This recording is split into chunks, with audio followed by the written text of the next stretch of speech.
आज का हमारा टॉपिक है ट्रांसपोर्टेशन ऑफ वाटर,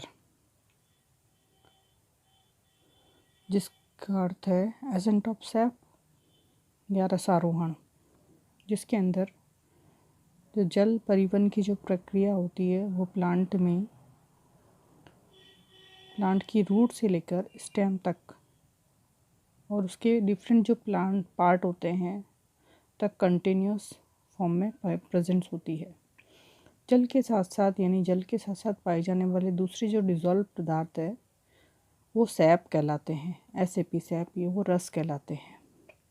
इन सब का जो ट्रांसपोर्टेशन होता है वो ग्रेविटेशनल फोर्स यानी गुरुत्वाकर्षण बल के विपरीत दिशा के अंदर प्लांट के अंदर ट्रांसपोर्ट होता है। इसी प्रोसेस को ट्रांसपोर्ट ऑफ वाटर या एसेंट ऑफ सैप कहा जाता है। इसमें वाष्पोत्सर्जन खिंचाव तथा जल संसर्जनवाद भी कहते हैं। इंग्लिश में इसे क्वेश्चन एंड टेंशन थ्योरी भी कहते हैं। इस थ्योरी को सबसे पहले डिक्सन तथा जॉली के द्वारा दिया गया था तथा एस्केनेसी ने इसे 1895 में इसे प्रस्तुत किया और इसका समर्थन रेनर, कर्टिस और क्लार्क ने 1951 में किया था। इस प्रोसेस के अनुसार जल में पाए जाने वाले जो मॉलिक्यूल्स होते हैं उन मॉलिक्यूल्स में एक विशेष प्रकार का बॉन्ड पाया जाता है जिसे हम संसर्जन और आसंजन कोहेशन एंड एडेसिव बंध कहते हैं। जिसका तात्पर्य है कि पाए जाने वाले अणुओं में आपस में एक दूसरे से चिपकने की क्षमता होती है, वो एक दूसरे से कनेक्ट रहते हैं और ये एक अनब्रोकन कॉलम यानी सतत स्तंभ का निर्माण बंद करने में सहायक होते हैं।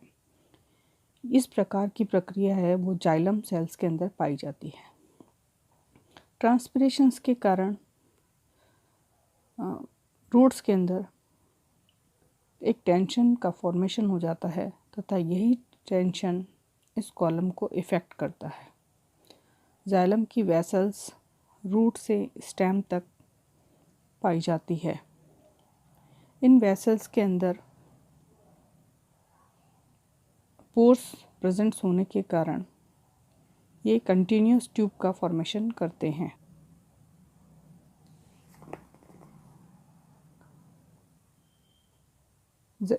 जाइलम वेसल्स और ट्रेचेट्स का जो एंड ऑफ पार्ट होता है वो है रूट की पेरिसाइकल, उसकी इंडोडर्मिस और उसके कॉर्टेक्स के साथ साथ रूट हेयर के साथ कनेक्ट रहता है। इसी कारण जो जाइलम ट्यूब का जो अपर सिरा है वो अपर सिरा लीफ की मीजोफिल सेल के साथ कनेक्ट रहता है। यहाँ पर कोहेशन फोर्स का मतलब अणुओं का आपस में जुड़ना और एडिसिव यानी फोर्स यानी कि इन चिपकने के कारण अणुओं का आपस में चिपकना कहलाता है। ये कंटिन्यूअस वाटर कॉलम का फॉर्मेशन करता है। इसके अंदर एक बाधा उपस्थित होती है, वो है एयर बबल। एयर बबल के कारण इस सिस्टम में बाधा उत्पन्न आती है। इस बाधा को जाइलम में उपस्थित वेसल्स और ट्रेचेट्स में पाए जाने वाले हॉरिजॉन्टल्स और वर्टिकल्स पिट्स के द्वारा इसे दूर किया जाता है। वो वाटर की कनेक्टिविटी को कंप्लीट कर देते हैं। एसेंट ऑफ सैप की इस प्रोसेस को हाई टेम्परेचर, लो एटमॉस्फेरिक ह्यूमिडिटी, हाई एटमॉस्फेयर, इसके अलावा एयर मूवमेंट्स इसको गति को इंक्रीज़ करते हैं। वहीं पर यह जल की कमी, पौधे को मुरझाना की क्रिया के अंदर रसारोहण की गति को कम करते हैं। अगर हम डायग्राम में देखे जाएं तो यहाँ पर जो डायग्राम में शो हो रहा है उसमें सबसे पहले हमें यहाँ पर रूट हेयर प्रेजेंट दिखाई देता है। रूट हेयर से जल एब्जॉर्ब किया जाता है। इस प्रक्रिया को हम एब्जॉर्प्शन वाले टॉपिक में पढ़ चुके हैं। रूट हेयर से वाटर के एब्जॉर्ब होने के बाद वाटर इपिब्लेमा से होता हुआ कॉर्टेक्स पार्ट तक जाता है। कॉर्टेक्स से एंडोडर्मिस और पेरिसाइकल तक। ये जो पाथवे हैं एपोपास्ट और सिम्पास्ट जो हमने पढ़ी थी, उस प्रोसेस के थ्रू होते हुए यहाँ से इसकी स्टीलर सिस्टम जो रूट में प्रेजेंट होता है, उस स्टीलर सिस्टम में जाइलम्स, वेसल्स और ट्रेचिड्स पाए जाते हैं। जाइलम उनके वाटर इसके अंदर एंटर करता है और एंटर करने के बाद जाइलम में पाई जाने वाली वेसल्स और ट्रेचिड्स के अंदर पिट्स पाए जाते हैं। इन पिट्स के कारण यहाँ पर एयर बबल जो होती है वो इसको बैलेंस करने का काम करती है। जाइलम्स के अंदर वाटर ऊपर की ओर चढ़ता है। यहाँ पर पाए जाने वाले वाटर के अंदर दोनों प्रकार का संसर्जन और आसंजन बल उपस्थित होता है, जो कि एक प्रकार के अनब्रोकन कॉलम का फॉर्मेशन कर देता है। ये वाटर अब ऊपर की ओर कनेक्टेड विद सब स्टोमेटल कैविटीज़ के साथ इस वाटर का संबंध पौधे के ऊपरी भाग में पाई जाने वाली पत्तियों से हो जाता है। पत्तियों की संरचना को अगर पढ़ें तो पत्तियों की संरचना में ऊपर की ओर एपिडर्मिस होती है, जिसके ऊपर क्यूटिकल की लेयर पाई जाती है। अंदर दो प्रकार के मेसोफिल्स होते हैं। मेसोफिल्स के अंदर दो प्रकार के टिश्यूज़ पाए जाते हैं, पैलिसेड टिश्यू और दूसरा होता है स्पॉन्जी टिश्यू यानी खम्भ उत्तक और स्पंज उत्तक। इसी तरह यहाँ पर इन स्पंजिस टिश्यूज़ के द्वारा एक स्पेस का फॉर्मेशन होता है, जिसे हम इंट्रासेल्युलर स्पेस कहते हैं। इसकी लोअर सरफेस पर स्टोमेटा प्रेजेंट्स होते हैं और स्टोमेटा का कनेक्शन जो होता है वो सब स्टोमेटल कैविटीज़ के साथ होता है। मेसोफिल्स में सेल्स के अंदर क्लोरोफिल्स प्रेजेंट्स होते हैं। इन्हीं मेसोफिल्स के बीच में स्टीलर संरचना जाइलम और फ्लोएम का बंडल्स इसके अंदर प्रेजेंट्स होते हैं। जब वाटर पीटियोल से होता हुआ लीफ के अंदर की ओर एंटर करता है तो सब स्टोमेटल कैविटी के अंदर चला जाता है। जैसे ही स्टोमेटा में आई हुई एयर के कांटेक्ट में स्टोमेटा में प्रेजेंट्स वाटर एयर के कांटेक्ट में आता है, ट्रांसपोर्टेशन ऑफ वाटर, तो ये वाष्पित हो जाता है और इसकी जगह पर सब स्टोमेटल कैविटी में पाए जाने वाला जो वाटर होता है वो इसकी जगह कवर कर लेता है। इस प्रकार इस पूरे कॉलम में एक प्रकार का टेंशन डेवलप हो जाता है।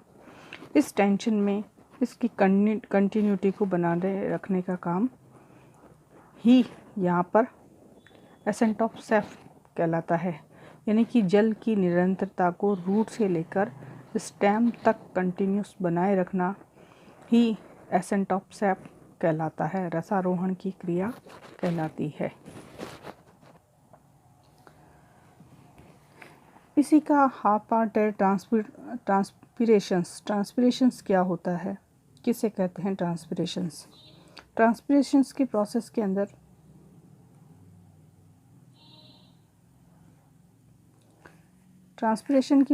अंदर जो प्लांट्स होते हैं वो भूमि से जल का अवशोषण करते हैं और कुछ भाग जो कि एब्जॉर्ब किया जाता है प्लांट की एक्टिविटी के लिए यूज़ होता है।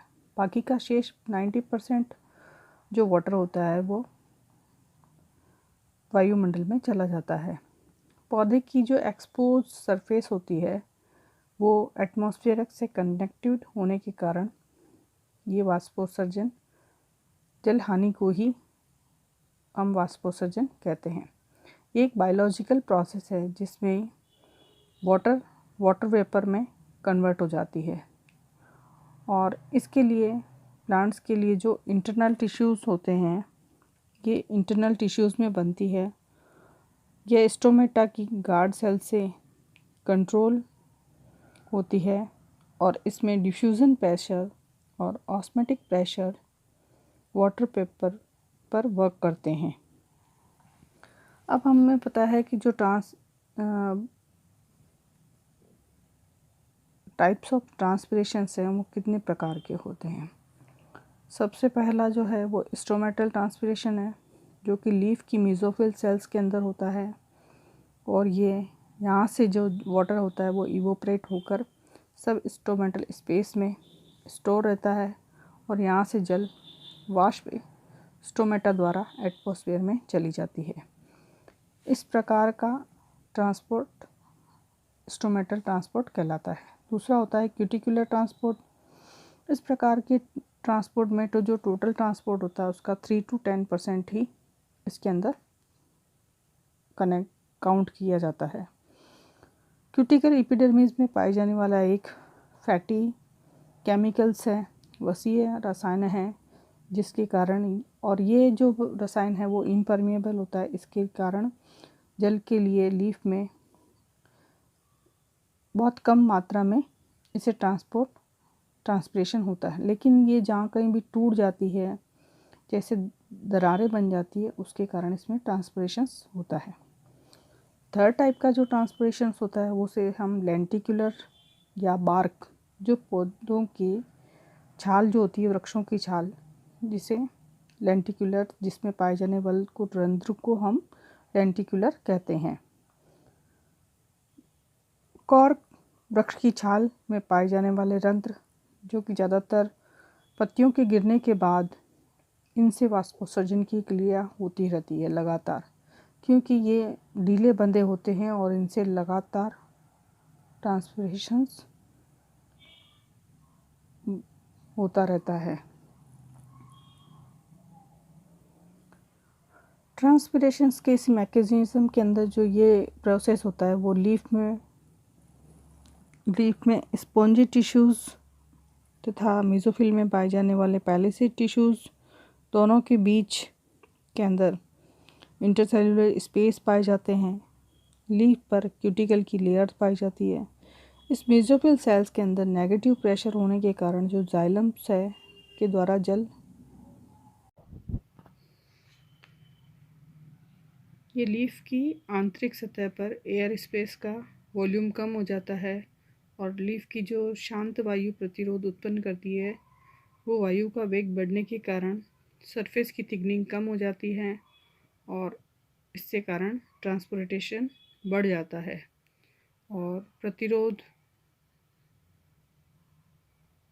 घटता है और स्टोमेटा बंद हो जाते हैं।